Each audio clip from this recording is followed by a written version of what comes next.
The dumbbell hammer curl. This bicep development exercise is a really great way to develop both the biceps in the short and the long head, and the forearms as well, the wrist extensors and flexors. Now, I'm going to show you a hammer curl that I prefer over the traditional hammer curl. So traditional hammer curl is arms neutral, so your wrists are facing your body, and you curl straight up. That is the hammer curl. Now, in my experience, I've had the best success with myself and my clients for arm development when we bring the dumbbell in towards the center of our body. Now what this does is this challenges our bicep in a way that is not used to being worked. All right, so it's just a different angle. And like I always say, variety is crucial for results. So change it up and try this hammer curl in your exercise routine today. Now, I like to do it alternating. You can do them both at the same time, bringing them in, but I find I activate a little bit too much shoulders like that. So full isolation. In the hammer curl, you're going to bring one dumbbell up to the opposite pectoral, to the opposite chest. So just like this. Now you're not raising your elbow, you're not dragging your elbow forward, you're simply curling upwards, flexing the bicep muscle in such a way that you hold the peak contraction as the dumbbell ends at your opposite chest. This is a modification and my favorite way to do alternating bicep hammer curls. Alternating dumbbell curls. This bicep development exercise is a really great way to isolate the biceps and challenge the arms to control themselves and work independently. Okay, so we have the barbell curl, which uses both levers, both arms at the same time to torque weight up. Now here we can work on a little bit more finesse with the alternate dumbbell curl. We have more options for range of motion. We have more options for supination and pronation of the wrist, which means turning the wrist either upwards or down in neutral. I'm going to show you several reps of the dumbbell alternate curl from the front and then from the side to show you different ranges of motion that you can play around with to optimize your results. So here we go.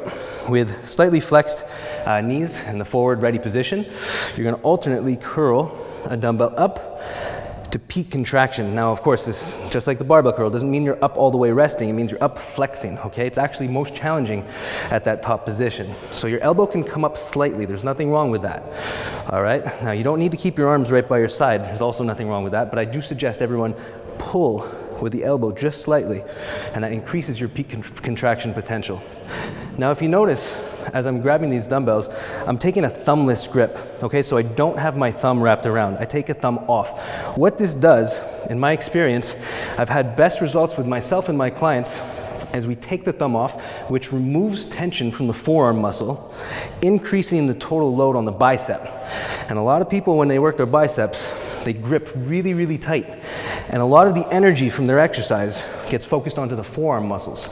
Now, if you're really trying to isolate the bicep, I recommend that you train your forearms separately and that you save your bicep isolation exercises for complete bicep activation. So taking the thumb off of some exercises is a really great way to do that. I'll show you from the profile again how my elbow is not going to stay tucked in by the side. I'm going to rotate 90 degrees and my elbow lifts up several centimeters, and that increases my peak contraction potential. Now, you don't want to exaggerate that elbow up movement, but you do want to incorporate it into a couple of your lifts. So I always recommend variety in your workouts. So for example, a couple weeks, do the alternating bicep curl where you keep your elbow by your side for a couple of weeks, try it with your elbow lifted up and see what you feel best in your peak contraction. This was the alternating dumbbell curl. The bicep barbell curl. This essential arm exercise isolates the bicep muscle, and in my opinion, this is one of the exercises that is the best for building mass on the arms. The simple reason for that is because with the barbell, you have the most torque, which means you're able to lift the most weight possible.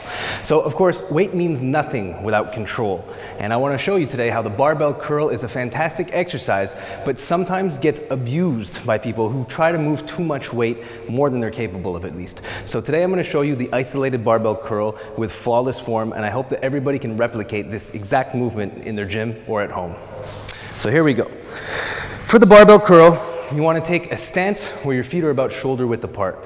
Your hands at this point should fall right over your feet, so your hands are also relaxed at shoulder width apart. If you took a slightly wider grip, that wouldn't be bad, and if you took a slightly narrower grip, there would be nothing wrong with that either. You'd just be working slightly different portions of the bicep. So like I say, variety is your best friend, so play around with it. For a couple weeks, take a narrow grip. For a couple weeks, take a wider grip. It's experiment. Find out what works for you. So here we go. With the exhale, you want to curl up to peak position. Now, too many people rest like this. Now in this position, there's no tension on my bicep. This is not working, this is resting. So we want to avoid that. So with an exhale, you curl up to peak contraction, watch your muscles work, and in this position, I am in a constant tension position.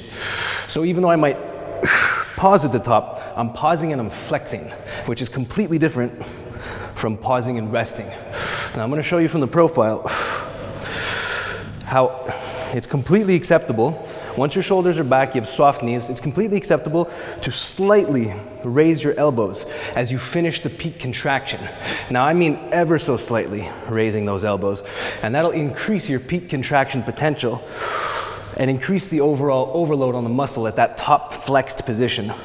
This is a fantastic way to isolate the biceps and force them into growth with a heavy weight, but a weight that's still completely under your control. Once you start to swing or use your hips, that weight is just too heavy. And that's reserved for powerlifters or for a completely separate exercise called cheat curls.